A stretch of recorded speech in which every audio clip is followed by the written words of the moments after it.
नमस्कार, मैं हूं रोहित खन्ना और आप देख रहे हैं भाग्य चैनल। और किस्मत के सितारों में आज हम एक ऐसे विषय पे बात करने वाले हैं जो आज समाज की एक दुखती रग बन गई है, वो नशा। नशा किस तरह से समाज में आज घुसा है और नौजवानों को दबोचे हुए है, वो भारत का कोई भी हिस्सा हो, ये किसी से छुपा नहीं है। लेकिन आखिर आपकी कुंडली के वो 12 घर किस तरह से ये दिखाते हैं कि ये व्यक्ति जो है ये नशे का आदी होने वाला है या नहीं होने वाला है, और किस तरह से उसका निवारण हो सकता है। इस सब के लिए हमारे साथ हैं पंडित प्रदीप रूड़ा जी। और प्रदीप जी हमें बताएंगे कि आपके वो 12 घर किस तरह ये बताते हैं कि कोई शख्स व्यसन में फंसा है या फंस सकता है या कैसे बच सकता है, ये प्रदीप जी बताएंगे। रोहित जी, जो ये नशे की लत है, ये जिन घरों में ज़्यादा होती है ये कुंडली से पता चल सकता है।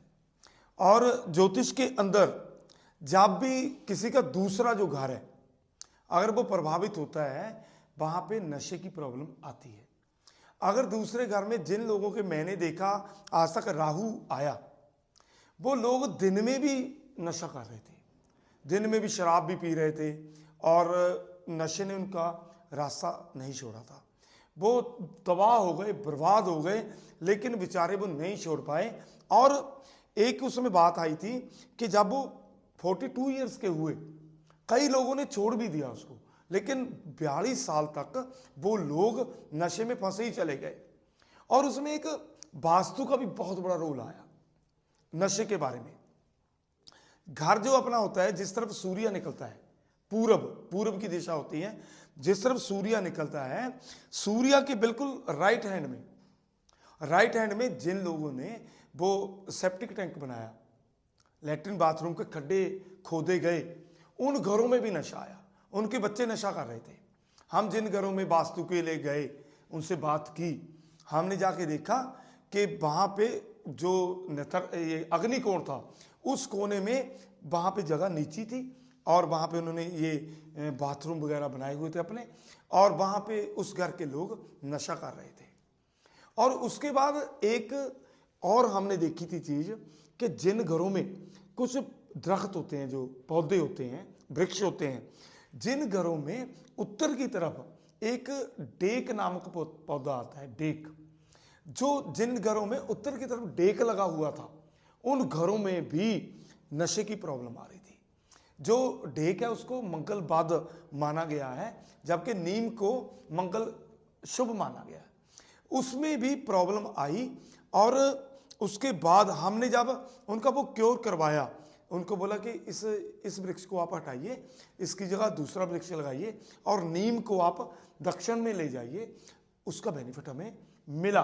और वो बाथरूम वगैरह जो थे, वहाँ पे हमने या तो उनको बंद करवाया या वहाँ पे जाके उनके वो रेमेडीज लगाई उनके बाथरूम के ऊपर। उसके बाद भी कुछ रिजल्ट आए। और उसके बाद जब हमने उनकी हैंड रीडिंग ली, उन लोगों की जिन लोगों के जो नशा कर रहे थे, हैंड रीडिंग ने अंदर क्या हुआ, हैंड रीडिंग अंदर ये जो एरिया था, ये वाला एरिया ना राहु का एरिया था। मैंने देखा कि ये जितने भी उनके माउंट थे, ये सब उठ रहे थे। और जब हमने ऐसे करके इसमें बैटरी लगा के ऐसे देखा, ऐसे बैटरी लगाई, तो ये पूरी छाया उसको पकड़ रही थी, पूरी छाया उस पर पड़ रही थी, जिसको हम बोलते थे कि आम करके कि अगर यहाँ से ये जो स्थान है, ये जो नीचा हो तो ये पैसे की कोठी होती है। असल में ये पैसे की कोठी नहीं है, जो देखने वाले दर्शक हैं, ये राहु का स्थान है। जब ये दबा होता है, ये लोग भी नशे की लत में आते हैं। और राहु को दबाने के लिए हमने क्या किया, आगे जाके हमने क्या किया, जो भैरव होते हैं, भैरव देव के यहाँ पे आपने सुना होगा कि शराब चढ़ती है। हमने क्या किया, हमने भैरव देव के लोगों को मंत्र दिया। मंत्र देने के बाद वो अजमैन का उनको बोला कि अजमैन का एक डब्बा रखिए आप घर में भर करके, और आप कोई भी घर में जो शुद्धता से उस पाठ को कर सकता है। हमने वो मंत्र दिया, और वो मंत्र था, आप सब दर्शक नोट कर सकते हो, ओम भैरव आय नमः, ओम भैरव आय नमः। इतने ही हमने ये पाठ लोगों को बोला। ये पाठ बोलने के बाद वो लोगों ने वो जमैन के डब्बे पे हमने 108 बार रोज करवाया और बोला कि जो जातक शराब या नशा कोई कर रहा है उसको रोज इतनी सी अजमैन आप दे दीजिए। अगर वो अजमैन हम किसी को ऐसे करके देंगे या कोई और देगा, कोई लोग सोचते पता नहीं क्या करके दे रहे हैं। हमने लोगों को ही बोला कि आप ही करके दो, और वो 40 दिन तक लोगों ने वो अजमैन सुबह उन लोगों को पानी के साथ दी, उसका हमें मिला, लोगों ने आके बताया कि बेनिफिट मिल रहा है, उसका फायदा मिल रहा है। इस तरह करके इसमें काफ़ी रेमेडीज हैं और नशे से बचा जा सकता है। और लेकिन वो सारी जो जैसे डेक का वृक्ष था, जैसे वो बाथरूम का प्रॉब्लम थी, जैसे ये भैरव का मंत्र था, इन चीज़ों को तो लागू करके इसका बेनिफिट मिल सकता है। कुंडली में और कौन कौन से ऐसे घर या ग्रह हैं जिनसे पता लगता है कि ये बंदा ड्रग एडिक्ट है कि नहीं है? किस ग्रह की दृष्टि पड़ती है या कौन से ऐसे घर और हैं? 100% मैंने देखा कि राहु को पकड़ने पर ही नशे का पता चला। जब राहु को हमने देखा कि राहु की पोजीशन खराब आई है, हमने उनको बोला कि आप नशा लेते हो, कोई वाइन वगैरह यूज़ करते हो क्या? वाइन का ये मतलब नहीं है, बहुत लोग करते हैं, हम ये नहीं किसी को बोल सकते कि आप मत यूज़ करो या करो, इसका कोई प्रॉब्लम नहीं है। लेकिन कई बार कई जगह जा करके अगर आप उसको ज़्यादा यूज़ करते हो, वहाँ पे जाके आपके बच्चे बर्बाद हो जाते हैं, आपकी कोई वैल्यू नहीं रहती। हम लोगों की इसीलिए वो हेल्प करना चाहते हैं कि आप इतना, क्योंकि भगवान ने जो जीवन दिया है बहुत थोड़ा सा जीवन दिया है, पता तो एक पल का भी नहीं है, लेकिन अगर इंसान जिएगा 60 या 65 साल है जो इंसान जीता है, बाकी तो जीवन उसके बाद तो रहता ही कुछ नहीं। इतना सा जीवन है, इतनी बड़े काम है अपने आगे। हम इसलिए लोगों की हेल्प करना चाहते हैं कि आप इन चीज़ों को छोड़ करके अपने बच्चों का ध्यान करिए, अपने रिश्तेदारों का ध्यान करिए, अपनी वाइफ को संभालिए। आप क्यों अपनी इंसल्ट करवाते हो? अगर आपको ज़रूरत है तो हम हाजिर हैं और क्लियरली बोलते हैं कि अगर इस चीज़ में हम किसी का बेनिफिट कर सकते हैं, हमें उससे कुछ चाहिए नहीं, कोई हम उससे कोई ऐसा बेनिफिट नहीं लेना चाहते किसी की पैसा ले लें या कुछ नहीं।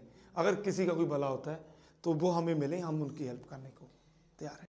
बिल्कुल, क्योंकि नशा एक ऐसा कोड है, एक ऐसा जहर है जो जिस घर में घुस जाए उसके बाद वो उसे पूरी तरह बर्बाद कर देता है। इसलिए आप सबसे ये गुजारिश भाग्य चैनल के ज़रिए है कि आप नशों से दूर रहें, आप आने वाली पीढ़ी को, अपनी संतान को भी इससे पूरी तरह से दूर रखें। पर फिर भी अगर ऐसी कोई प्रॉब्लम है तो आप डॉक्टर को भी दिखा सकते हैं, और अगर एस्ट्रोलॉजिकली आप कोई रेमेडी चाहते हैं, आप दिखाना चाहते हैं, तो आप पंडित प्रदीप हुडा जी से मिल सकते हैं, अपॉइंटमेंट ले सकते हैं। स्क्रीन पर लगातार नंबर दिया जाता है, आप बर्थ चार्ट दिखा सकते हैं, उससे रेमेडी आपको पता लग जाएगी, किस लेवल की ये प्रॉब्लम है ये भी पता लग जाती है। रेमेडीज़ की हम बात कर रहे थे, एक रेमेडी तो आपने अजवाइन के पानी वाली बहुत अच्छी रेमेडी बताई है, इसके अलावा और क्या रेमेडीज़ ऐसी छोटी छोटी हो सकती हैं?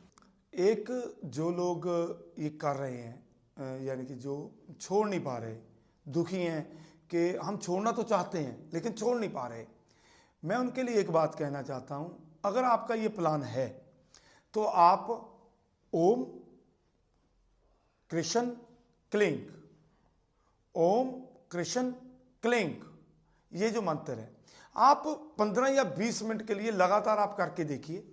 ओम कृष्ण क्लिंग आप करके देखिए। ये मंत्र 15-20 मिनट करने के बाद ऑटोमेटिकली आपके अंदर आप एक ऐसी शक्ति का अनुभव करोगे कि आपका माइंड इस काम के लिए तैयार हो जाएगा कि हमने इसको छोड़ना है, इससे बाहर निकलना है।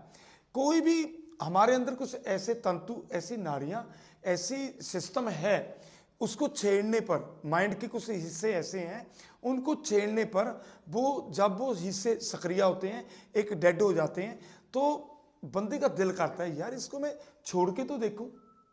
एक पावर ही है कि एक पावर देने के बाद अगर किसी को बेनिफिट मिल जाए कि बंदा एक है, वो कहते कि मैं किसी से बात ही नहीं कर सकता बिना कोई नशा किए। हमने उसको तैयार करना, उसको पावर देनी है। और घर वालों को भी मैं गुजारिश करूंगा कि जब कोई बंदा नशा करके आ गया शाम को, उस वक्त आप उसको गालियां या डंडा वगैरह या उसको दुखी मत करें।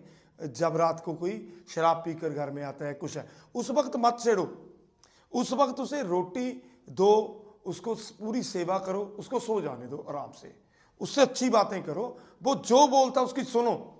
लेकिन अगर आपने कोई बात करनी है तो सुबह, वो भी थोड़ी सी, बिल्कुल थोड़ी सी, कि अगर हम छोड़ दें तो हमारे बच्चे अच्छा जी सकते हैं, हम अपने मोहल्ले में पूरे पूरे शान से रह सकते हैं।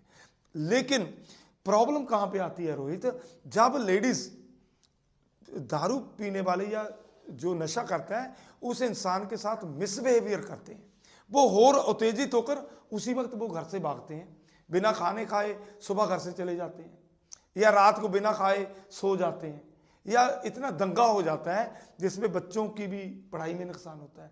यहाँ पे जाके पत्नी का या माँ का जो रोल है बहुत बढ़ जाता है।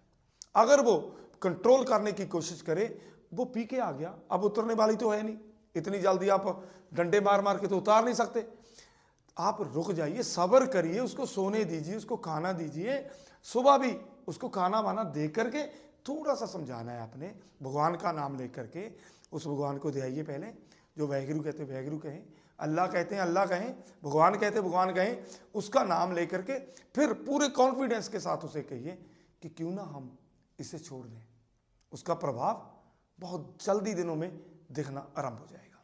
तो कुंडली में आपने बताया कि दूसरे घर में जब भी राहु आते हैं तो ऐसी चीज़ें होती हैं, तो अगर दूसरे घर पर राहु की दृष्टि आ रही है तब भी ऐसा होता है? नहीं, क्योंकि वहाँ पे राहु की अगर दृष्टि आएगी, अगर 8 में आ जाएगा, क्योंकि तो केतु वहाँ पे बैठे हुए हैं, और जो दूसरा घर है वो मंदिर का स्थान है, बृहस्पति के पास चला गया है।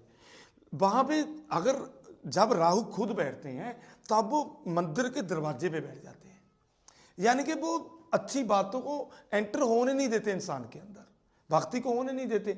लेकिन अगर वो दृष्टि मारते हैं वहाँ पे बृहस्पति का पहरा रहता है, केतु बैठ जाते हैं वहाँ पे जाके, वहाँ पे फिर वो असर नहीं कर पाता, फिर उसका नुकसान नहीं होता। इसी तरह से 9वां घर भी धर्म का घर है, वो भी भगवान का घर है, तो वहाँ राहु आने पर भी ये प्रॉब्लम हो सकती है? वहाँ पे जो 9वां घर है वो तो कर्म क्षेत्र का घर भी है, और वहाँ पे यात्राओं का घर भी है, भक्ति का घर भी है। वहाँ पे आके राहु किसी का कुछ बिगाड़ ही नहीं सकते, सिर्फ थोड़ी कभी कभी क्या करते हैं कि बंदे के अंदर अपने जो जिस चीज़ की वो भक्ति कर रहा होता है उसके प्रति थोड़ा सा उसको नीचे ले आते हैं कि मैं भक्ति करता हूँ, मुझे फल नहीं मिलते, लेकिन ज़्यादा नुकसान नहीं राहु वहाँ पे कर पाता। चलिए, नशों के विषय पे हम बात कर रहे थे, और बहुत बढ़िया और सुंदर तरीके से, क्योंकि एस्ट्रोलॉजिकली तो आपको प्रदीप अरोड़ा जी ने बहुत सारी चीज़ें बताई और समझाई हैं, पर सामाजिक तौर पर उन्होंने आपको या धार्मिक तौर पर बहुत सारी चीज़ें अपनी वाणी के जरिए, अपने शब्दों के ज़रिए आपको समझाने की कोशिश की है। उसका मकसद सिर्फ हमारा ये प्रोग्राम दिखाने का ये था कि जो लोग नशे की लत में फंसे हैं, या अगर किसी के परिवार का कोई शख्स फंसा है तो किस तरह से उसको उससे निजात दिलवाई जा सकती है। अगर आप भी पंडित प्रदीप अरोड़ा जी से मिलना चाहते हैं तो स्क्रीन पर लगातार नंबर दिया जाता है, कॉल कीजिए, अपॉइंटमेंट लीजिए। प्रदीप जी, बहुत बहुत धन्यवाद आपका एक बार फिर से सबका मार्गदर्शन करने के लिए, और आप लोगों का भी धन्यवाद हमारे साथ जुड़े रहने के लिए। इसी तरह आप जुड़े रहिए भाग्य के साथ। एक बार फिर कल मिलेंगे आपसे। नमस्कार।